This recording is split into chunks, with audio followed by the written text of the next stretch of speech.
போன வருஷம் வந்த மழைக்கு அப்புறம் நிறைய பேர் தமிழ்நாட்டுல எல் நீனியோ பத்தி பேச ஆரம்பிச்சாங்க. இந்த மழைக்கு எல் நீனியோவும் ஒரு காரணம்னு கூட சொன்னாங்க. இந்த எல் நீனியோனா என்ன, இது எப்படி உருவாகுதுங்கிறத இப்போ பார்க்கலாம்.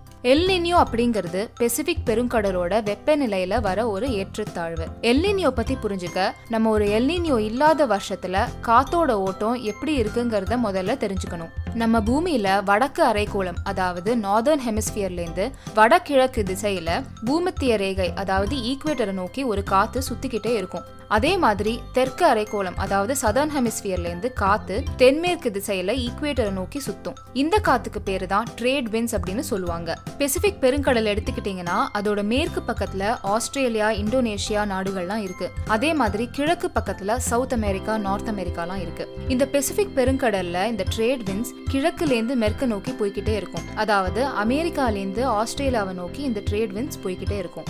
இப்படி இந்த ட்ரேட் விண்ட்ஸ் சுத்தும் போது அது அமெரிக்காவோட கடலோரத்துல இருக்கிற சூடான தண்ணிய சேர்த்து இழுத்துட்டு போகும். இதனால சூடான கடல் நீர் ஆஸ்திரேலியா, இந்தோனேஷியா கடலோர பகுதிகளில் போய் குவியும். இந்த மாதிரி அதிக வெப்பநிலை உள்ள கடலோர தண்ணீர் ஆஸ்திரேலியா நோக்கி போக போக அமெரிக்காவோட கடலோர பகுதிகளில் பெசிபிக் கடலோட வெப்பநிலை கம்மியா இருக்கும். எந்த இடத்துல கடல் பரப்பு வெப்பநிலை அதிகமா இருக்கோ அங்கதான் காத்தோட ஈரத்தன்மையும் அதிகமா இருக்கும். இந்த காத்தோட ஈரத்தன்மை அதிகமா இருந்தாதான் நிறைய மழையும் கொட்டும். இதனாலதான் ஆஸ்திரேலியா, இந்தோனேஷியா பகுதிகளில் நிறைய மழையும் அமெரிக்கா பக்கத்துல இருக்கிற கடலோர பகுதிகளில் கம்மியான மழையும் வருது. ஆனா எல் நீனியோ இருக்கிற வருஷத்துல இந்த ட்ரேட் விண்ட்ஸ் பலவீனமா ஆயிடும். இதனால எல்லா சூடான தண்ணியும் மேற்க நோக்கி தள்ளப்படாது. இதோட விளைவுகள் என்னன்னு பாத்தீங்கன்னா அமெரிக்கா பக்கத்துல கடல் பரப்பு வெப்பநிலை அதிகமாகி அங்க மழையும் புயலும் வரும். அதே மாதிரி ஆஸ்திரேலியா மற்றும் இந்தோனேஷியா பகுதிகளில் கடல் பரப்பு வெப்பநிலை கம்மியாகி மழையும் கம்மியாகி வறட்சி உருவாகும். இந்த எல் நீனியோங்கிறது கிட்டத்தட்ட 3 to 7 வருஷத்துக்கு ஒரு தடவை வருமா.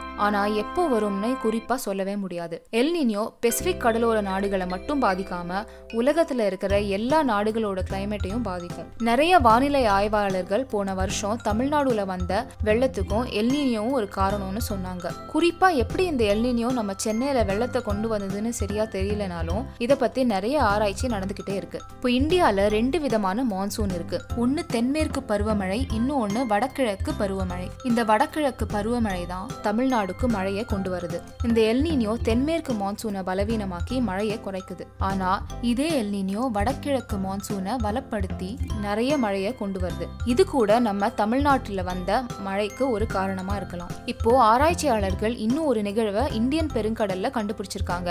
எல் நீனியோ மாதிரியே இந்தியன் பெருங்கடல்ல ஐஓடி அதாவது இந்தியன் ஓஷன் டைபோல்ங்கிறது உருவாகுது. இது எல் நீனியோ அளவுக்கு நீளம் இல்லைனாலும் மான்சூனை அதிகமாவே பாதிக்குது. இந்த இந்தியன் ஓஷன் டைபோல் பாசிட்டிவா இருக்கும்போது சூடான கடல் நீர் இந்தியன் ஓஷனோட மேற்கு பகுதியில குவியும். இதே நெகட்டிவா இருக்கும்போது கிழக்கு பகுதியில குவியும். ஒவ்வொரு வருஷமும் நம்ம நாட்டுல வர மான்சூனுக்கு இந்த ஐஓடிக்கும் எல் நீனியோக்கும் ஒரு பெரிய பங்கு இருக்கு. இத பத்தி இன்னும் தெரிஞ்சுக்க கீழே இருக்கிற லிங்கை படிங்க. இந்த வீடியோ உங்களுக்கு பிடிச்சு இதை நீங்க யூடியூப்ல பாத்துட்டு இருந்தீங்கன்னா கீழே இருக்கிற சப்ஸ்கிரைப் பட்டனை பிரஸ் பண்ணுங்க. இதையே நீங்க ஃபேஸ்புக்ல பாத்துட்டு இருந்தீங்கன்னா எங்க பேஜுக்கு லைக் பண்ணுங்க.